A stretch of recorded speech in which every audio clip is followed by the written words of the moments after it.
se equivocaron, dicen, realmente esto da mucho para pensar y se lo voy a preguntar a mi invitado, y finalmente después de 30 días perdidos no pudieron analizar ni mejorar, ni aportar, ni presentar nada para mejorar la reforma tributaria que envió el gobierno nacional y entró por el Ministerio de la Ley. ¿Qué significa eso para las personas de a pie?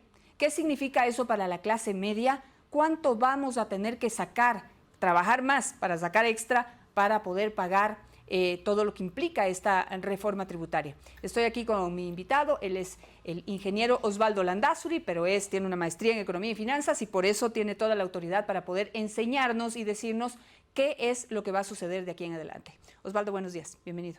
Muchas gracias, Janet, qué gusto ver en este nuevo espacio que estás avanzando con tanto éxito.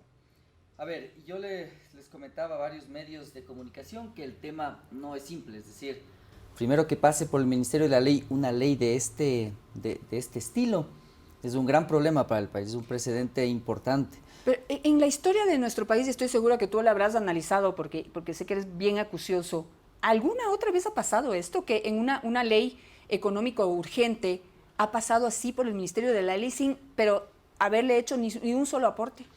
Muy pocas veces y nunca de esta envergadura. Entiendo que el impuesto verde, por ejemplo, tuvo este mismo tratamiento, estuvo un tiempo, luego se derogó, luego regresó, pero nunca tenía este alcance. Es decir, yo la primera vez que veo una cosa de este estilo. Desde mi óptica, yo que estuve en asamblea, me invitaron los asambleístas para dar mis opiniones respecto al tema. Yo creo que todo estaba fríamente calculado desde el principio.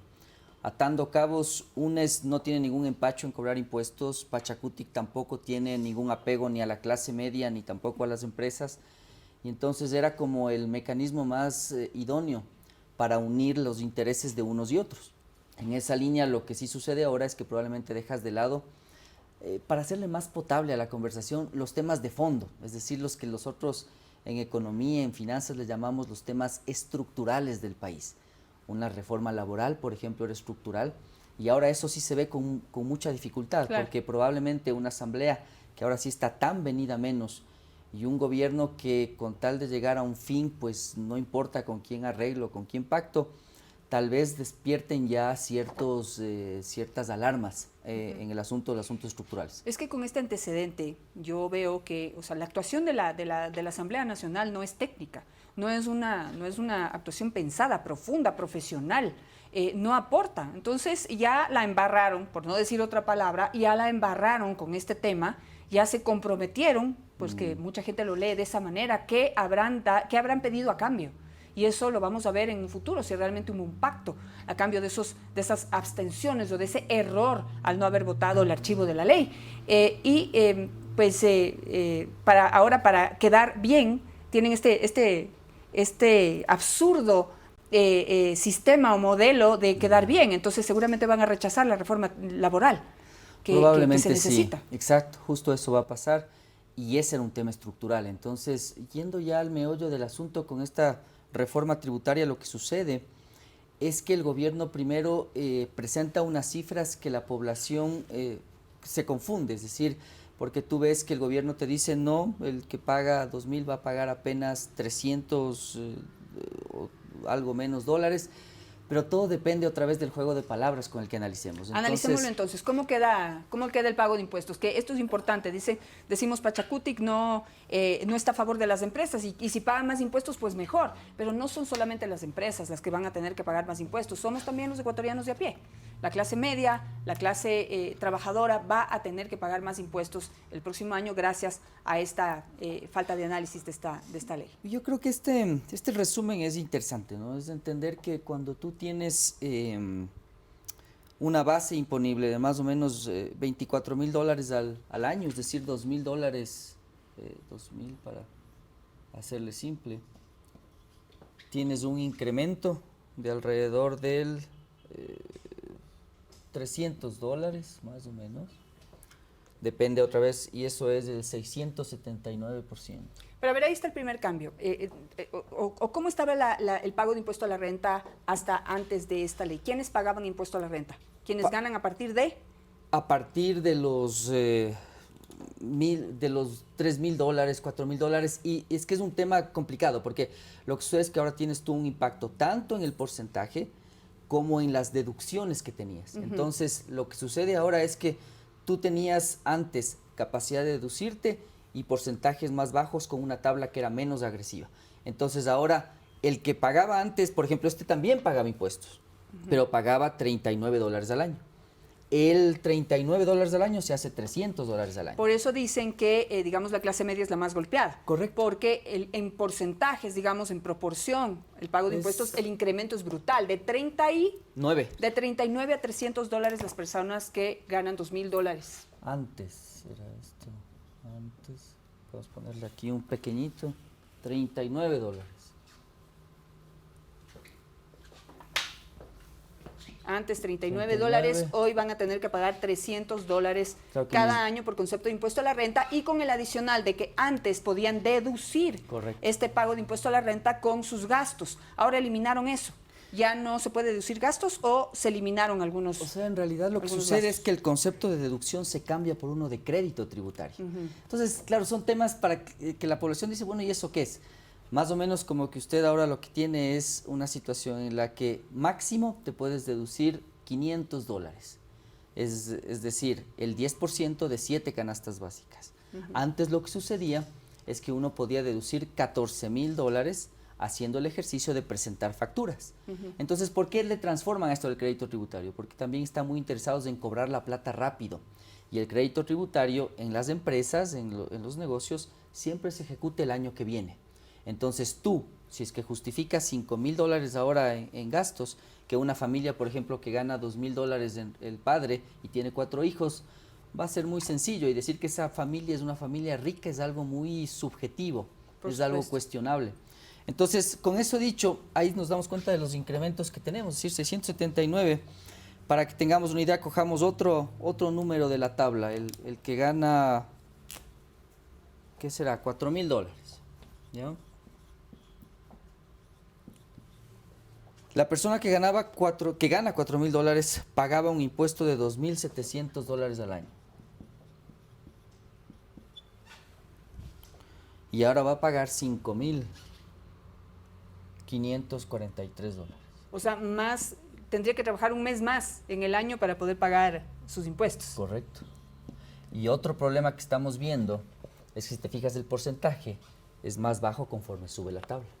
Entonces, a ver, yo digo, impuestos, yo mismo, cuando me entrevistaron durante la pandemia, dije, van a haber impuestos. Pero primero la pregunta no es tanto respecto a esto, es decir, desde el punto de vista económico, estructural, sino a dónde van los impuestos.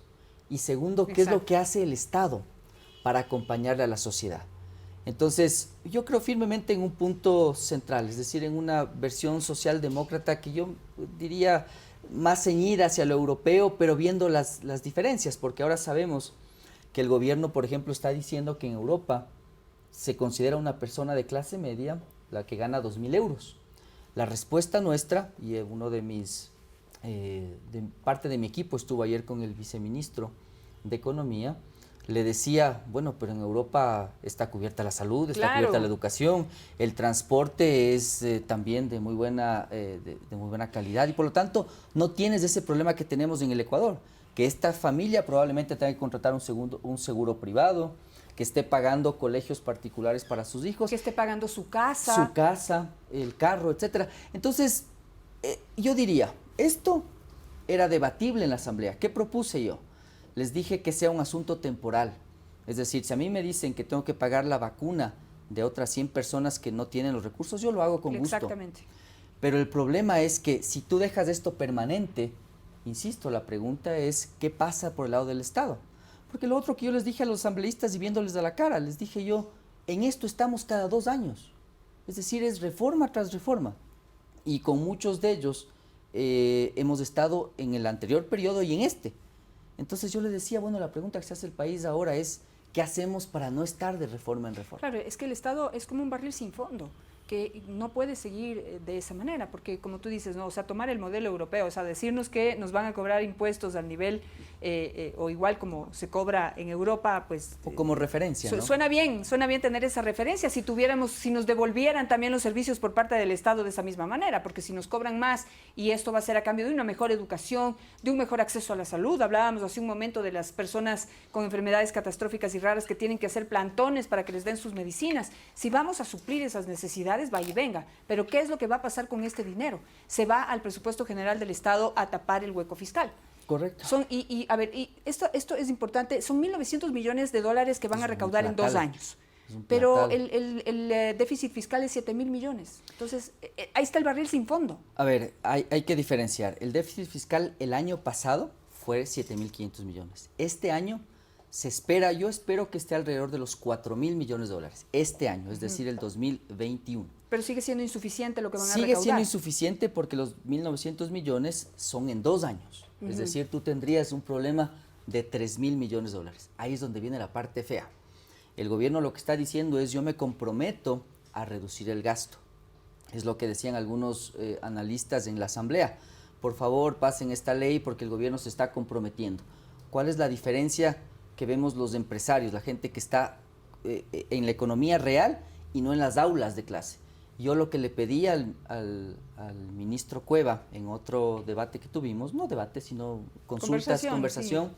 Yo le decía: hagan un presupuesto de referencia base cero, es decir, donde ustedes le digan al país: esto va a pasar en este año, esto va a pasar en este otro año, y por lo tanto, ¿qué hacemos si no cumplimos esa meta? Entonces, ahí viene la gran pregunta. La diferencia de ese déficit, Janet, ellos le quieren reducir al gasto. Entonces vas a combinar más impuestos con reducción de gasto. Es una cosa difícil y me parece que va a ser otra vez la misma cantaleta de los gobiernos, es decir, vamos a bajar el gasto, llega al final del año y dices: no lo logré. No lo logré porque políticamente no puedo hacerlo. Y además porque te dicen que el 75% del gasto está en salud, educación, seguridad, militares, policías, profesores y doctores.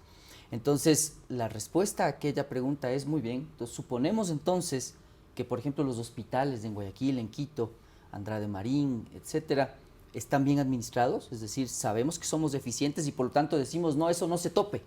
La respuesta es no. Exacto. La respuesta es no. Entonces, la pregunta era mucho más profunda, le decía yo al país en la asamblea, porque entiendo que ellos son representantes del país. Entonces, suponer que ahora tienes tú salud eficiente y por lo tanto no le topen es un error. Lo mismo con educación. Es decir, te toca ver ahora qué tan eficiente, así como nos comparan con Europa en los impuestos, comparémonos con Europa en el dólar invertido, en salud, en educación, para ver si un dólar es socialmente eficiente puesto ahí. Y ahí te dirán los asesores de Lazo que más bien, claro, han cambiado completamente su postura, ¿no? Porque lo que te deberían decir ellos es que un dólar puesto en el bolsillo de un ciudadano es mucho más eficiente que puesto en el bolsillo del Estado. Eso es una verdad a medias, porque hay cosas que el Estado tiene que resolver porque no todos los ciudadanos tienen las mismas características, pero tampoco este extremo. Es decir, afirmar que eso no se puede topar, sí es un error. Y ahí, estimados amigos, amigas, el tema es la diferencia de visiones que tienen unos y otros. Es decir, yo creo firmemente en que el Estado tiene que ser eficiente. Y por lo tanto, para aquello, lo mejor sería transparentar la información, no lanzarse a recortar gastos como locos, sino entender qué tan eficiente, insisto, es un dólar colocado ahí. Claro que sí, y lo decíamos hace un momento tratando el tema de salud. Voy a poner un ejemplo más mientras tú... 3.123 millones de dólares es lo que le corresponde cada año a la salud. Y el problema es que no administran bien esos recursos, no hay una calidad eficiente del gasto. Y, como decimos, eso va mucho más allá de culpar a una persona u otra, porque ya me imagino que saldrán a gritar que cambien a la ministra o que el vicepresidente no está haciendo su trabajo, etcétera, etcétera. Esto no es de una sola persona, es administración del Estado. Ahí necesitamos la colaboración de absolutamente todos para poder realmente tener un Estado que tenga una calidad de gasto eficiente y satisfactoria para todos. Este otro ejemplo es el de la tabla que les lleva a una persona de $5.000. Es decir, un profesional que, por ejemplo, tendrá su posgrado, etcétera, sí es muy importante. O sea, es un asunto bien delicado. Es un tema en el que le subes unos buenos $4.000 y más al año. Significa que él va a pagar, si paga un colegio de $400, de $300, va a tener que duplicar ese gasto para pagar impuestos. Aquí Entonces es importante. es un punto súper importante para la reflexión. Para la reflexión, por favor, porque estos temas siempre son polémicos. Porque aquí tenemos esta tendencia de irnos a los extremos y a la polémica, ¿sí? Y de poner, esto es una cuestión entre ricos y pobres. Y evidentemente en nuestro país la mayor parte de las personas ganan un sueldo básico que no alcanza ni para la canasta básica, y eso es algo lamentable, y eso es algo que hay que seguir luchando para que haya más productividad, para que puedan ganar mejor. Pero una persona en nuestro país, con el nivel, con el costo de la vida en el Ecuador, con una salud que es ineficiente, con una educación que tiene pésima calidad. Entonces, una persona que empieza a ganar un poquito más después de haber hecho un esfuerzo por ir a la universidad, de haber hecho un esfuerzo por tener un posgrado o una maestría para poder tener un mejor sueldo y llega a ganar 4.000 o 5.000 dólares, si bien es una persona con mejores posibilidades y una mayor ventaja frente a la mayoría de ecuatorianos, tampoco se puede decir que es una persona rica. Correcto. Es una persona que empieza a ver cómo le da mejores condiciones a su familia, y eso en este país es extremadamente costoso. Entonces, cuando le quieres poner impuestos de este nivel, no es que le estás golpeando a una persona rica, esto sigue siendo clase media, no sé cómo Correcto. Tú lo clasificas. Sí, o sea, en resumen, el tema pasa por entender otra vez, eliminar extremos. Para mí una lección importante en esta carrera pública que yo he tenido, que no es muy larga, es que el Ecuador no busca extremos. Es decir, si uno se lanza a recortar todo y a tratar de decir que es un asunto de eficiencia y te pones en Chile en 1973, probablemente cometas un error. Entonces, lo que tú dices es correcto, Janet. Por eso hubiera sido mejor, y otro tema que yo les dije en la asamblea es, ¿qué pasa con los que no pagan impuestos? Por Dios. Entonces, para que no le tengas que golpear tanto a un ejecutivo, a una ejecutiva de clase media, media alta, con 500 dólares más al mes, sabiendo, y ojo una cosa, voy a tratar de ser lo más, otra vez, potable posible. Te dicen que la propensión al consumo de estos actores no cambia con los impuestos, sino que ellos ahorraban esta plata. Eso es lo que dicen algunos defensores de esta ley, que son más de la línea socialdemócrata, es decir, un poco europeo por ahí. Lo cierto es que ahí cometen un gran error al decir que eso no afecta a la economía porque no se va a afectar al consumo. ¿Por qué? Porque el ahorro es sinónimo de inversión. Exacto. Es decir, cuando tú ahorras, pones la plata en un banco, el banco tiene más depósitos, presta la plata. O si no, cuando tú puedes ahorrar, empiezas un negocio, inviertes esa plata. Entonces, lo que sucede aquí es que la pregunta será de nuestros amigos, amigas, bueno, ¿y usted qué sugiere? Pues solo se queja, y ¿qué sugería? Yo les respondo lo que sugerí de manera transparente, que esto sea temporal, mientras el gobierno le muestra al país qué es lo que va a hacer. ¿Qué es lo que va a hacer? ¿Con qué? Con eficiencia. Y otra cosa, Janet,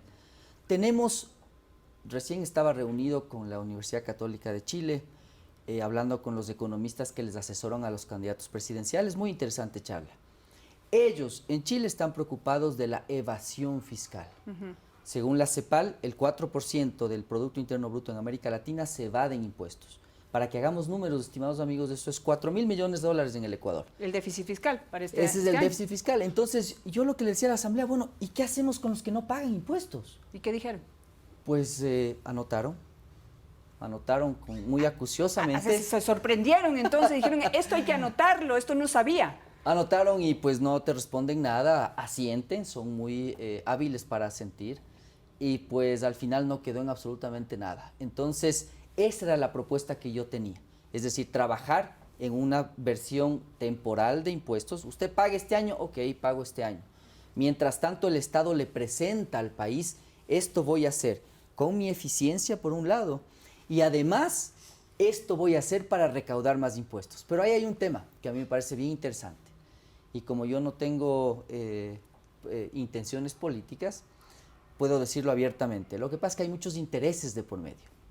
Entonces los grupos económicos guayaquileños, cuencanos, quiteños, etcétera, no tienen interés en que se profundice el cobro de impuestos. Claro. Entonces, cuando eso pasa, se queda en el limbo. Y entonces nadie responde con una real estrategia para recaudar más. Yo recuerdo claramente que en otros países tú comprabas una golosina en la calle, por ejemplo en Chile, y te dicen, tome su boleta, le llaman ellos. el pequeño, el microempresario, te factura y ellos tienen que declarar. Incluso proponía yo que declaren con base cero. Es decir, tú no le cobras impuesto a él, por ejemplo, a un transportista en el Ecuador que no paga IVAs, pero tú le haces el rastro. Ves dónde come, dónde compra la llanta, dónde compra el filtro, dónde compra dónde hace su mantenimiento y comienzas a rastrear. Pero ya vieron, estimados amigos, que esas sugerencias no fueron acogidas. Y la realidad es esta. Quienes estamos registrados en el sistema y quienes pagamos honrada y puntualmente nuestros impuestos, seguimos pagando los platos rotos y seguimos pagando cada día más impuestos. Mientras tanto, quienes lucran también en este país, evaden o no pagan impuestos, pues siguen siendo parte de las anotaciones de los gobiernos de turno, de las asambleas de turno, sin que se busque una verdadera alternativa y solución en ese punto y ese lado. 4.000 millones de dólares se van en evasión de impuestos. ¿Hasta cuándo? Con esa pregunta me quedo. Gracias, Osvaldo, por estar esta mañana con nosotros. A ustedes también, muchísimas gracias por acompañarnos hoy en Visionarias, en esta primera semana, en este segmento de Vis a Vis, donde abordamos los temas de actualidad nacionales y también los internacionales. Los espero la próxima semana.